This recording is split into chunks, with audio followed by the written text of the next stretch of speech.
గణేశాయ నమః సరస్వత్యై నమః శ్రీగురుభ్యో నమః హరి ఓం.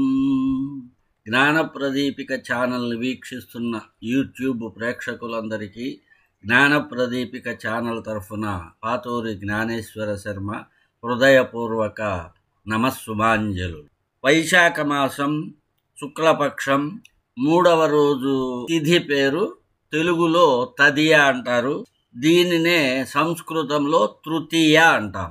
కాబట్టి వైశాఖ మాసం శుక్లపక్ష తృతీయ, దీనిని అక్షయ తృతీయ అంటారు. ఉత్తర భారతీయులు దీనిని ఆఖా తీజ్ అని, ఆఖా తృతీయ అని కూడా పిలుస్తారు. అక్షయము అంటే క్షయము లేనిది, నాశనము లేనిది.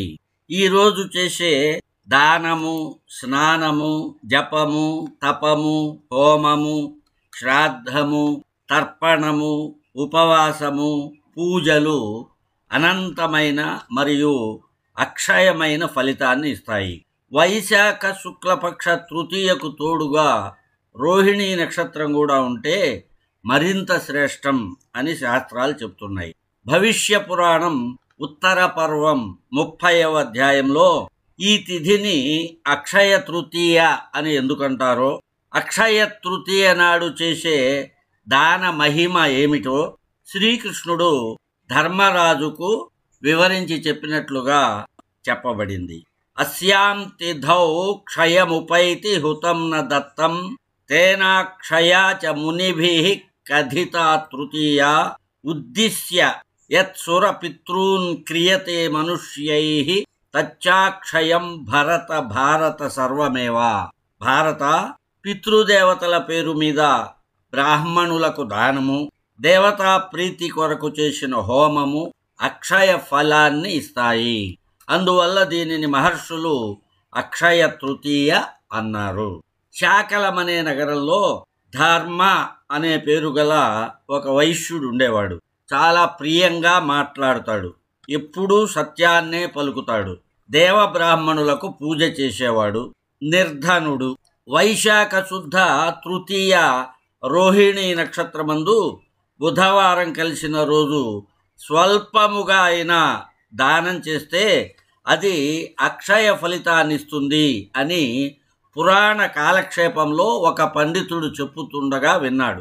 గంగా స్నానం చేసి పితృతర్పణం చేసి ఇంటికి వచ్చి జలంతో నిండి ఉన్న కుండను యవలు, గోధుమలు, పేలాల పిండి, పెరుగన్నము, చెరకు రసము, నెయ్యి మొదలైన వాటిని తన శక్తికి తగినట్లుగా కొద్దిగా బంగారమును యథాశక్తిగా బ్రాహ్మణునకు దానం ఇచ్చాడు. ఈ విధంగా ప్రతి సంవత్సరం అక్షయ తృతీయ నాడు దానం చేస్తున్నాడు. భార్య వారించిన యథాశక్తిగా దానం చేస్తూనే ఉన్నాడు. చాలా కాలం గడిచింది.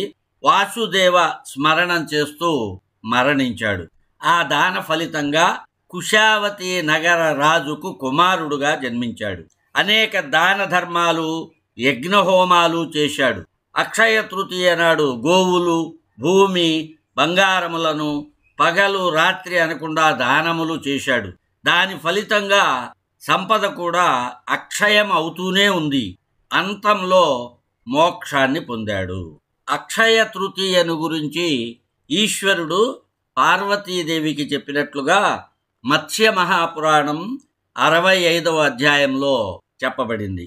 ఈశ్వరుడు పార్వతికి చెప్తున్నాడు, సర్వకామ ప్రథమగు తృతీయ వ్రతమును చెబుతాను విను.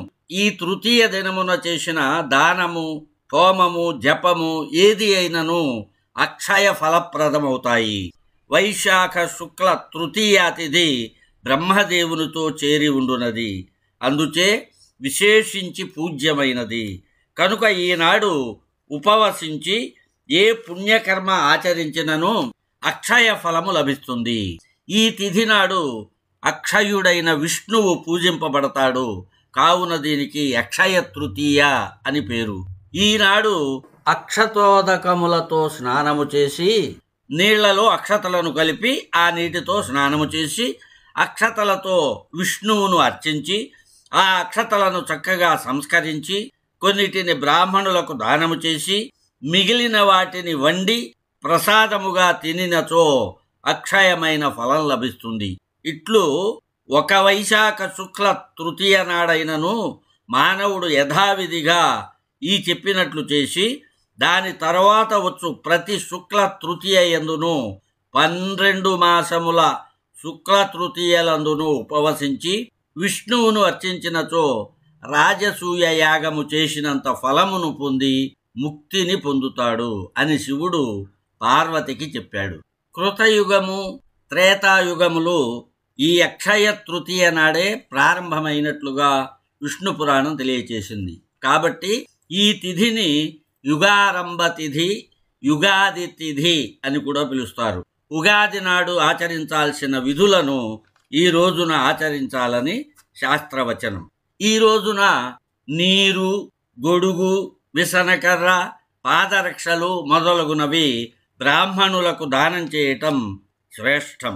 అక్షయ తృతీయ రోజున శ్రీకృష్ణమూర్తికి చందనానులేపనమిచ్చిన విష్ణు సాలోక్యము కలుగుతుందని ధర్మసింధులో చెప్పబడింది. భారతీయ కాలగణన ప్రకారం చైత్ర శుక్ల ప్రతిపద, వైశాఖ శుద్ధ అక్షయ తృతీయ, దశహర, దీపావళికి ముందు రోజు ప్రదోష తిథి, ఈ 4 స్వతసిద్ధమైన అభిజిత్ ముహూర్తములు. అభిజిత్ ముహూర్తం అంటే సూర్యుడు ఉదయించుచున్న లగ్నానికి 4వ లగ్నమును అభిజిల్ లగ్నము అంటారు. అంటే మధ్యాహ్నము సుమారుగా 11 గంటల 45 నిమిషాల నుండి 12 గంటల 30 నిమిషాల వరకు గల కాలాన్ని అభిజిల్ లగ్నము అంటారు. ఈ లగ్నము సమస్త దోషములను నశింపచేస్తుంది అని శాస్త్రం. వారము, వర్జ్యము, నక్షత్రము, దుర్ముహూర్తము, రాహుకాలము వంటి వేటిని చూడకుండా వివాహం, గృహప్రవేశం మొదలగు శుభకార్యములను జరుపుకునే పుణ్యదినం అక్షయ తృతీయ. అక్షయ తృతీయ రోజుననే కృతయుగం, త్రేతాయుగములు ప్రారంభమైనవి.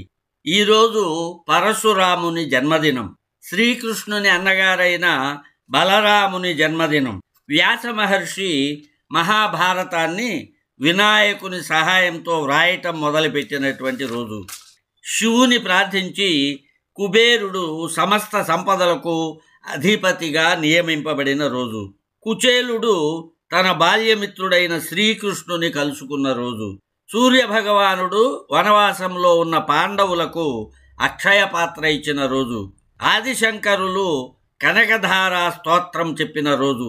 బృందావనంలోని బంకీ బిహారీ ఆలయంలో శ్రీకృష్ణుని పాదాలను దర్శించుకునే అవకాశం ఒక అక్షయ తృతీయ రోజునే దక్కుతుంది. ఈ రోజుననే సింహాచలం దివ్యక్షేత్రంలో సింహాద్రి అప్పన్న నిజరూప దర్శనము మరియు చందనోత్సవం ప్రారంభమవుతాయి. అక్షయ శబ్దమునకు అర్థం క్షయము లేనిది, అంటే శాశ్వతమైనది. శాశ్వతమైనది ఏది? సత్యము మాత్రమే శాశ్వతమైనది. అక్షయము, అఖండము, సర్వవ్యాపకమైన ఈశ్వరుడు అంటే పరమాత్మ మాత్రమే సత్యము. అందుచేత అక్షయ తృతీయ తిథిని ఈశ్వర తిథి అంటారు. ఈరోజు అక్షయంగా ఉండే పరమాత్మ గుణాలను భక్తులు పొందాలి. త్యాగం, పరోపకారం, మైత్రి, కరుణ వంటి దైవ గుణాలను మనం పొందాలన్నదే అక్షయ తృతీయ సందేశం. ఈ అక్షయ తృతీయ మనందరకు అనంతమైన అక్షయమైన పుణ్య ఫలాలను ప్రసాదించాలని ఆ భగవంతుణ్ణి ప్రార్థిస్తూ స్వస్తి ప్రజాభ్యః పరిపాలయంతాం న్యాయేన మార్గేణ మహిం మహీషః గోబ్రాహ్మణేభ్యః శుభమస్తు నిత్యం సమస్తలోకాః సుఖినో భవంతు. ఓం శాంతి శాంతి శాంతి.